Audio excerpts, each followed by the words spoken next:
Hi, I must apologize to you all for being late. I was driving here at 90 miles an hour. I couldn't find a parking place, and like all the experiences you've been through this morning also.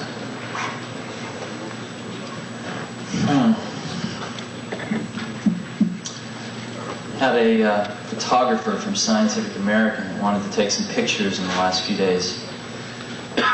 So we went over to a school. We thought they decided they wanted to take some pictures of someone from Apple in an educational setting using some computers, and we wandered over. Turns out there's a little booklet that is put out in Cupertino, and there's about 20 different schools with Apples, and we picked one out that had 6 Apple computers and wandered over there one afternoon. And this happened to be the afternoon that the 4th and 5th graders were going to be there. Once a week, 4th and 5th graders from this one school in a sort of an advanced learning program come over and use the Apple computers. And I had the most delightful conversation with some 4- and 5-year-olds. They probably know as much about the computer as I do, maybe more. And they're totally fluent in it, and they're very much at home in it, and they beat me in most of the games in it. And it was really quite an experience, because we always talk about all these things happening sort of at the intellectual, verbal level, but actually got a chance to see 20 students interacting with these computers on a one-on-one basis. And I couldn't help remembering my own school days when none of these things existed and we just get into trouble all the time. 11:30 at night, last night, a friend of mine, Bob Metcalf, calls me up, and he's got 3 German friends visiting from Germany, and they want to buy 20 to 30 apples a month for some god-awful, who knows what reason. And they want them in Germany, and they want to talk about buying them at 11:30 at night. You know, a guy in Nebraska is using an Apple computer to calculate soil samples to know what kind of fertilizer to put in the ground. It's an endless array of things that people are doing with this. What's your mic? Oh, excuse me. The other one. The other one. Tier Right.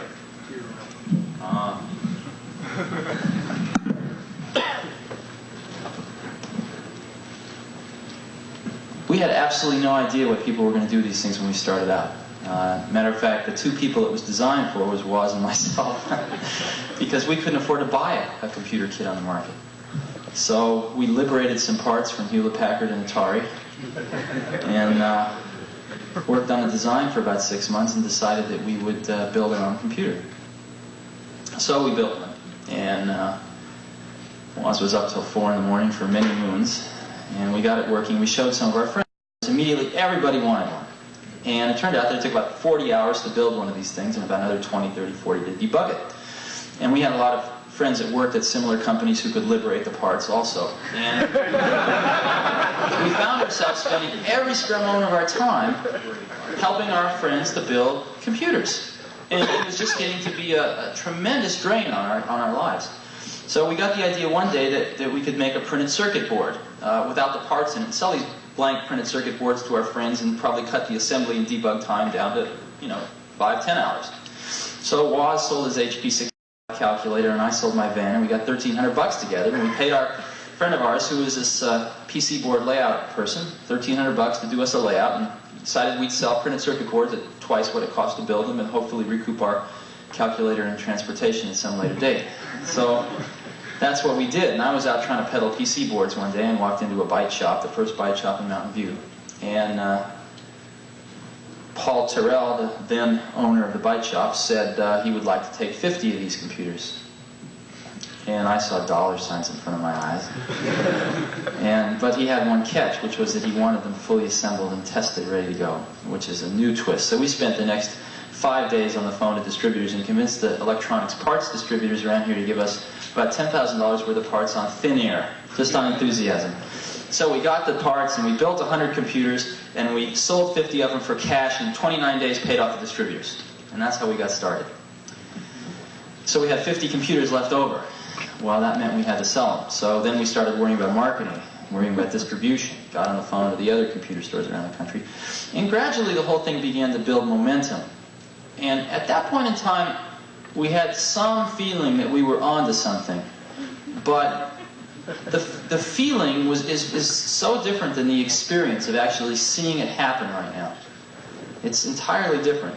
And sometimes a lot of people ask, well, did you know it was going to mushroom into this phenomenon. And you could say, yeah, you know, we planned it out, we had lead on a piece of paper. But it's different than the experience of seeing 500 people working at Apple Computer. It's very different than the experience of seeing a 5-year-old kid who really understands what the tool that he's got in front of him.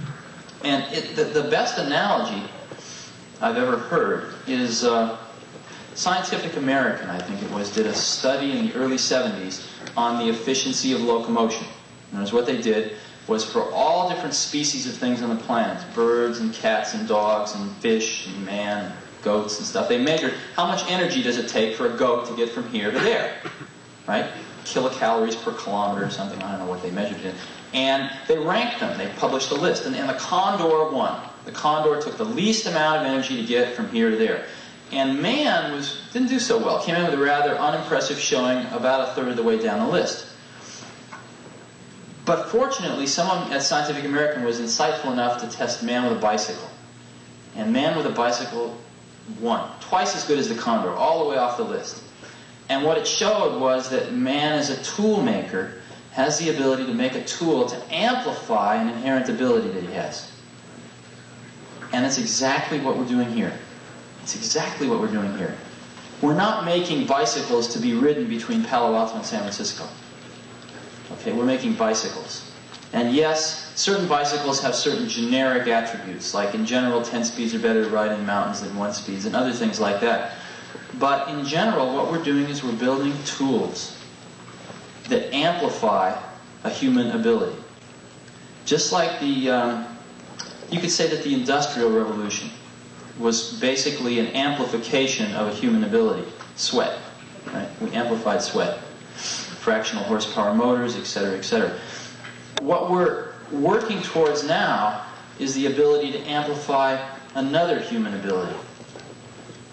And we're just starting to get glimmerings of where it's going to go. As an example, how many of you use VisiCalc? Quite a few of you. At Apple, every secretary now has an Apple on his or her desk. And they're doing all their word processing on them. You got to give them credit for that, given the software that's out. And they're doing a tremendous amount of financial modeling on the thing. As an example, I have to keep a budget for about 40, 50 people. And by the 10th of every month, my secretary's got all the information from accounting, put it into the VisiCalc model, and given me the actuals versus forecast and all the variances and et cetera, et cetera. And we're asking what-if questions on a daily basis. I can say, her name is Pat, I can say, Pat, what happens if I hire 5 more people this month? You know, what's that going to do to the budget? An hour later, I know. It's incredible. And what's even more incredible is when you go talk to these 5th graders, because they're growing up with this thing. You know, it's new for myself. I didn't know anything about this stuff 15 years ago, 10 years ago. But these kids are growing up with it. I've seen some of the kids of people that work at Apple, I've seen go from being 1, 2 years old, where they push the return key. You know, they sit on their father's lap and mother's lap, and what their part is to push the return key, to actually know how to program in the last 4 years. It's remarkable. So, one of the things that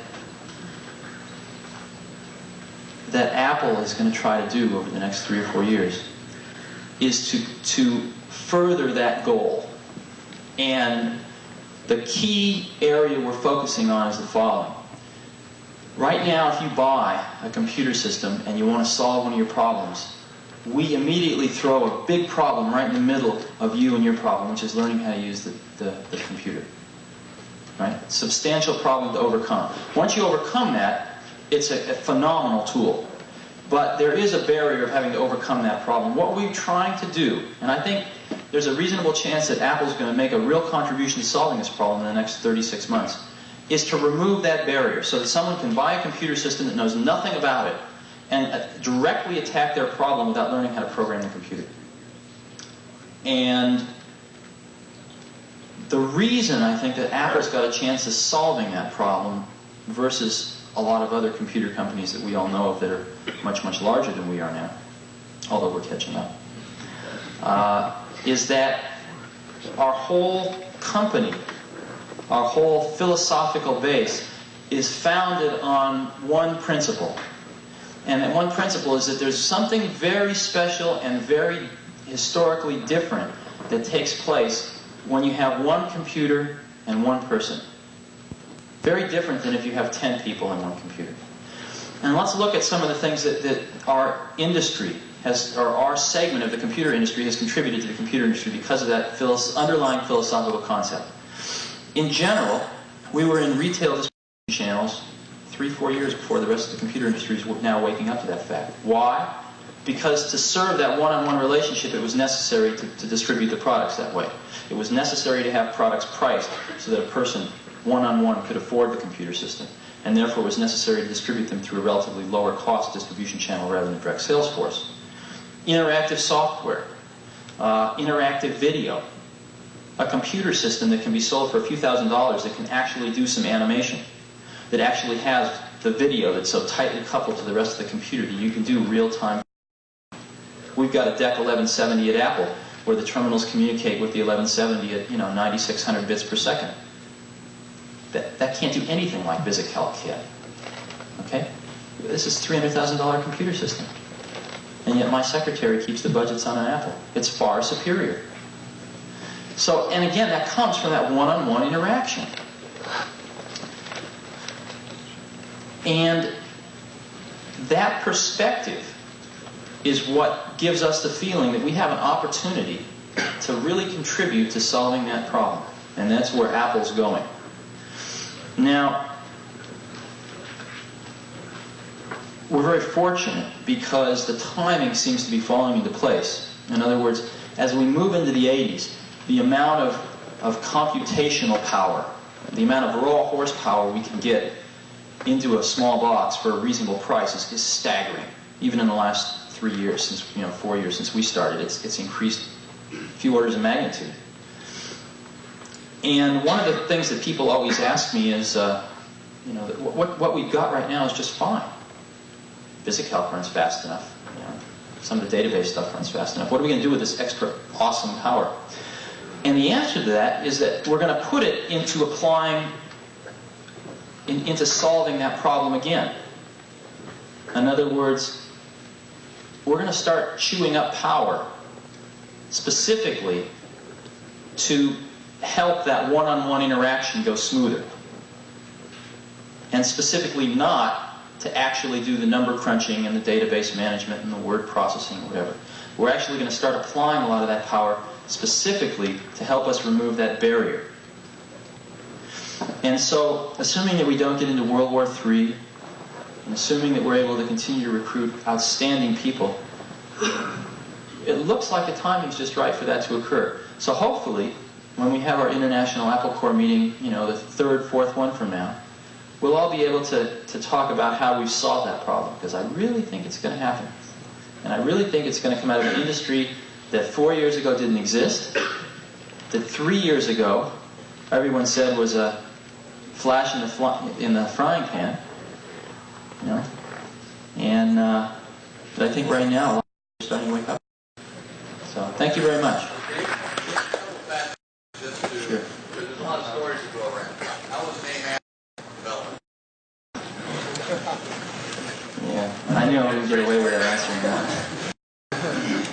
To start a company, you have to file what's called a fictitious business name statement.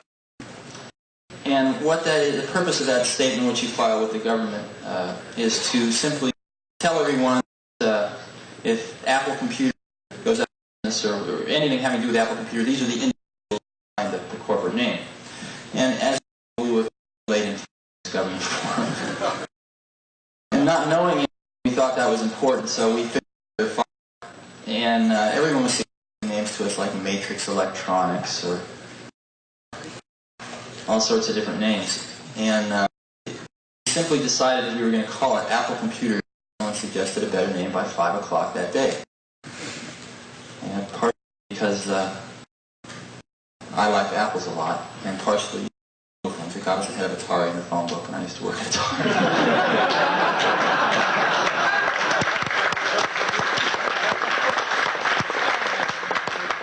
But we re-examined it on a regular basis, and we found that the juxtaposition of something that seemed to epitomize what we were going after, which was a simplicity and yet very refined sophistication. You've seen our first brochure, probably some of you have it. The title of it was "Simplicity is the Ultimate Sophistication." And that wasn't just a bullshit slogan. It actually was really what we've been striving for.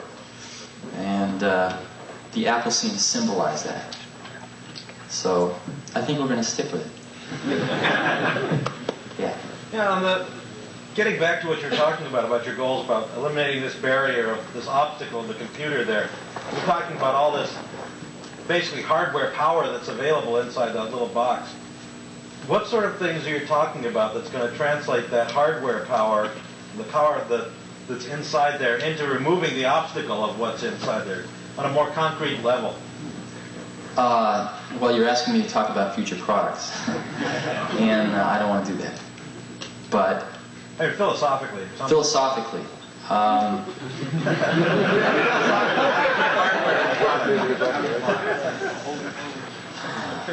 first of all, we've done an awful lot. You know, when we first started out, we didn't know how to spell the word software, and gradually we've learned. We've gone through the standard motions of setting up an internal application software department, which proceeded to fall on its face, picking it up and watching it fall on its face again. Finally, we went through a phase where we decided that what we were selling was solutions, not hardware. And so we realized that software was a big part of the solution, and therefore we better get our software act together. As a matter of fact, now we have more people in software engineering than hardware engineering. You know, our engineering department's over half people are devoted to software. And, you know, a lot of times we ask ourselves what software is. Matter of fact, notice all these, every other word software, that must give you some clue. But what is software? You know, I've often thought about this. And what is the difference between software and hardware? And the only thing I can think of is that software is something that either is changing too rapidly, or is you don't exactly know what you want yet, or you didn't have time to get it into hardware, or the technology's not there to get it into hardware. That's all I can think of. So, and what I see happening is that more and more software is getting integrated into hardware. Yesterday's software is today's hardware. So, those two things are merging, I think. And the line between hardware and software is going to get finer and finer and finer and finer. And one of the ways that we're approaching the problem of how to remove the barrier is to try to look ahead a few years and make some predictions as to where the technology will be, both hardware and software technology, and how they're going to be merged together, and at the same time looking at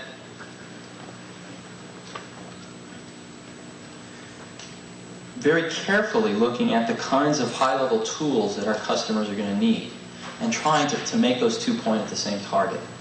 And I know that's very vague, and I guess I really don't want to talk about it any more than that right now. So what? Yeah.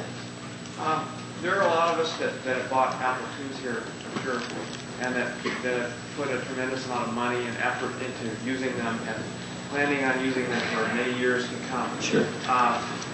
What does Apple have in mind for continuing support with Apple II? In other words, not dropping it like some other companies dropped it. Sure. This line and start out with a new one, and everyone has to go and buy all the new things, or maybe they won't want to, or whatever. But Sure. what do you have in mind for the people who want to entertain at a level with? There's 3 or 4 different parts of that answer, and why don't I address each one? Because I think it's a really important question. For some crazy reason in the universe, 2 people from Los Altos and Cupertino, California managed to want something that just so happened to be what about 1 million other people wanted. And it seemed to fit the need fairly well. So well, matter of fact, that in the last 2.5 years, nobody else has come close. So, I don't think Apple II is ever going to be obsolete. To answer it in another angle, the second angle. Apple is eventually going to have a broader line of products. Simply because, let's look at automobiles. Compare a Volkswagen Rabbit and a dump truck and a Mercedes-Benz, let's say. They all have transmissions, they all have engines, 4 wheels, seats. And they basically all perform the same basic function in transportation. What's the difference? There's a difference in emphasis. There's a difference in emphasis.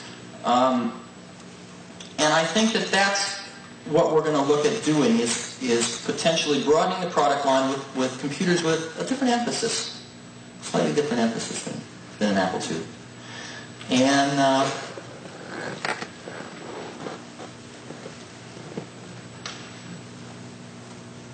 I hope you're all pleased with the new products that we'll come out with over the years. But I don't think that many of you are going to actually feel like giving up your Apple IIs. I don't see that happening. One other thing, I heard a comment up here as you were asking your question. Somebody said, like Apple I, right? And Apple I was an instance where we did obsolete our product. We absolutely did obsolete the product. And what we did was we decided that we were going to take care of the people who bought Apple Is. And the people that contacted us and said, listen, I'd really like to have an Apple II. We worked out an arrangement that I think everyone was very happy with. So we did take care of those people. And I don't think we'll ever be in a situation like that again of obsoleting the product. But, right, we can't afford it. About 500 people now. And Apple will do this year is probably somewhere between $150 and $200 million worth of sales. And if you actually divide the sales number by the people, you'll find that we probably have the highest sales dollars per employee that anybody's ever heard of. And the reason is because we've got the most incredible collection of people on the planet, at least the most incredible collection I've ever seen, or most of the other people have ever seen. And they're working very, very hard. And if you actually look at why they're there, why people have come to Apple, why people came originally, it certainly wasn't for the salary. A lot of people came to Apple and took 50% cuts in salary initially. We pay competitive salaries now, but we certainly don't attract people on the basis of salary. We attract people on the basis of an opportunity to work your butt off and get something done right, and see it get out the door without getting all screwed up. And an opportunity to work with professionals that are as good as you are in other disciplines. So what we're going to judge ourselves by, the senior management of the company is going to judge itself by, is can we maintain this atmosphere of tremendous creativity, tremendous productivity, a company where it's just fine to fall on your face as long as you pick yourself up pretty fast. An environment where we give people enough rope to hang themselves by and hope that they don't. If we can maintain that for the next 10 years and beyond, we'll have been successful. And the rest of the stuff will take care of itself. The rest of the stuff will take care of itself.